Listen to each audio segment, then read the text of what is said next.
और आने की ज़हमत की, मैं आपका शुक्रगुज़ार हूँ।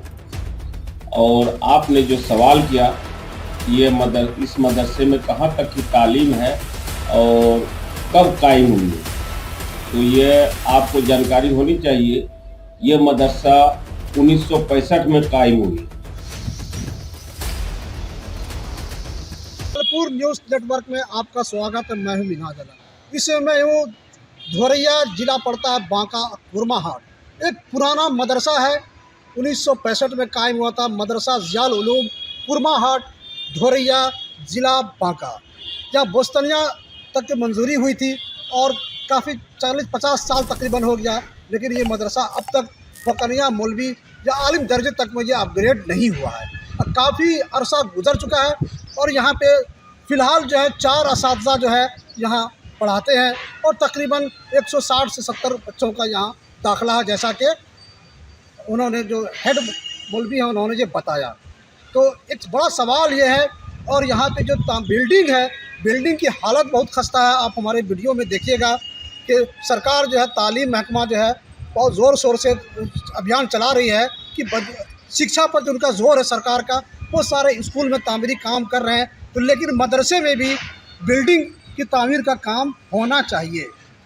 सरकार की ये मंशा है सबका साथ सबका विकास। तो जब स्कूल में बहाली हो रही है ट्राई 1, ट्राई 2, ट्राई 3, तो उसी तरह मदरसा में भी काफ़ी अरसे से बहाली नहीं हुई है। लेकिन अगर बहाली नहीं होगी तो बच्चे जो दाखिला लेंगे वो पढ़ेंगे कैसे?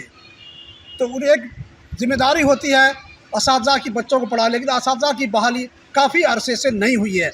इस मदरसे में तकरीबन 4 साल से कमेटी डिज़ोल्व हो गया है और अप्रूवल के लिए नई कमेटी तश्कील करके मदरसा बोर्ड के पास भेजा गया है। सरकार के पास उसके सब कुछ डिटेल भी मदरसा बोर्ड को भेज दिया गया है, लेकिन अब तक उस पर कोई फैसला, उचित फैसला नहीं हुआ है। और कई तनाज़ा चल रहा है कमेटी को लेकर के। कई जगह अप्रूवल दे दिया गया है और कई जगह जो है अप्रूवल अभी तक नहीं मिला है। और सरकार की बहाली करनी चाहिए। मदरसा में अगर असातिज़ा की बहाली होगी तो पढ़ाई का माहौल बनेगा।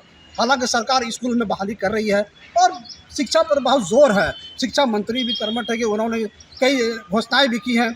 और सरकार की जहाँ बुनियादी सहूलत मैसर है, यहाँ इस मदरसे में एक बैतुल खुला है, 160 से 70 बच्चों का दाखिला है। और बिल्डिंग की हालत भी कई लगभग 10-12 कमरे हैं और 4-5 कमरे की हालत ऐसी है कि किसी वक्त भी छत गिर सकता है, छड़ निकल गया है।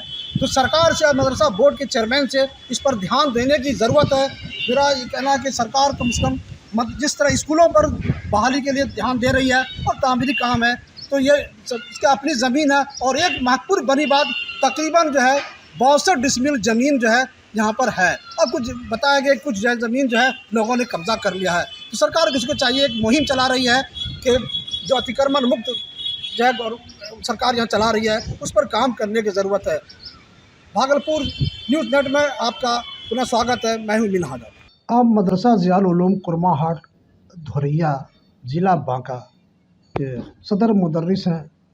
और बताइए, इस मदरसे में किस दर्जा तक की पढ़ाई है, कब मंजूरी हुआ मदरसे का, और क्या कितने बच्चे हैं, कितने असातिज़ा हैं, कुछ तफसील इसमें बताइए।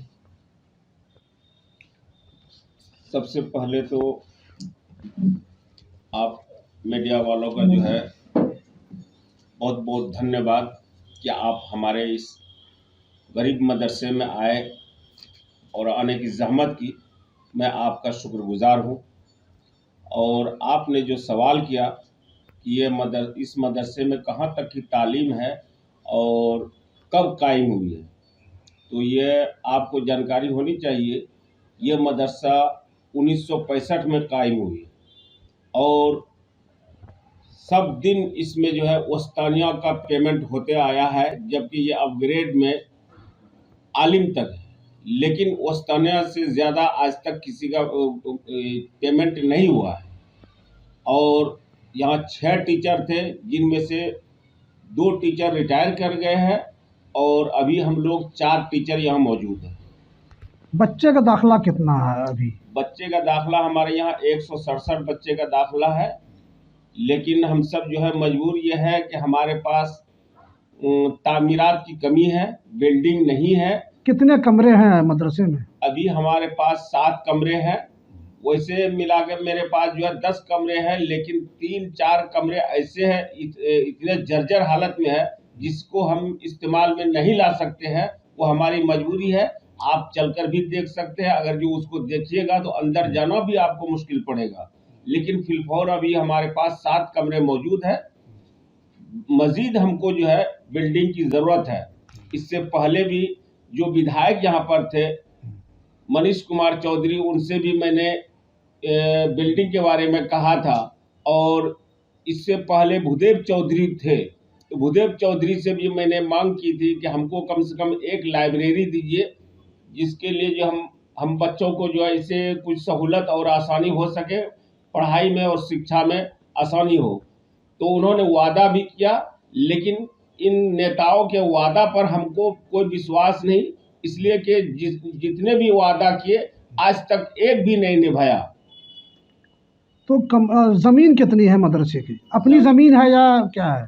नहीं, जमीन मदरसे के नाम से कवाला है और बाज़ाब्ता हमारे पास सब दस्तावेज मौजूद है, और ये 62 डिसमिल जमीन हमारे पास मौजूद है।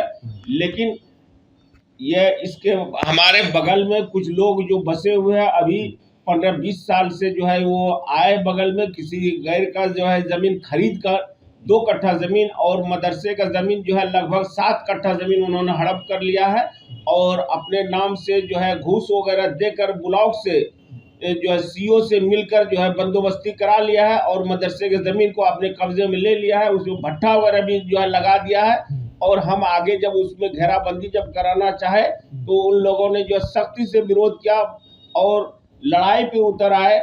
यहाँ तक नौबत आ जाती है कि कहीं मर्डर न हो जाए, तब हम खामोश हो गए। जितना सा हमसे हो सका उतना सा। कौन लोग जो जमीन पर कब्जा जबरदस्ती किए हैं और भट्टा लगा, क्या नाम है? के बगल में है जो इजराइल नाम करके था, वो इस दुनिया से अभी 1 महीना पहले गुजर चुके हैं। उनके लड़के वगैरह अभी मौजूद है, सहूल और क्या क्या नाम है, नाम उसका हम नहीं जान रहे। वो सब बगल में मदरसे के बिल्कुल जस्ट पीछे में है, और वो सब जो है वो कब्जे में लिए हुए हैं, और लड़ाई पे उतर जाते हैं और कहता है कागज देखो। हमने जो है इसका शिकायत सीओ साहब से जो है लिखित रूप में दिया है, और साथ ही साथ जो है थाने भी हमने जो है इसका जो है रिपोर्ट दिया है कि हमारे साथ ये मजबूरी आ रही है। और 112 नंबर की गाड़ी को कॉल करके जब हम ये घेराबंदी करा रहे थे तो उन लोगों ने जो है रोक दिया जिसने अतिक्रमण किया है। तो 112 नंबर गाड़ी बुलाकर मैंने जो पुलिस के सामने भी उनको जो है पेश किया, और वो जो है टाल मटोल करके अभी तक ऐसे पड़ा हुआ है, जो कि मदरसे के ज़मीन और सब बंदर बांट करके अपने कब्जे में लिए हुए हैं। अब जो है हम टीचर लोग उनसे लड़ नहीं सकते हैं। हमारा काम पढ़ाई है, न कि किसी से लड़ना। जी, हम सब से जो भी चल बन सका आवाम के रुझान से, आवाम से लेकर हम लोगों ने कुछ तामीर किया है, और उसी से एक शौचालय भी बनाया है, चापाकल भी है।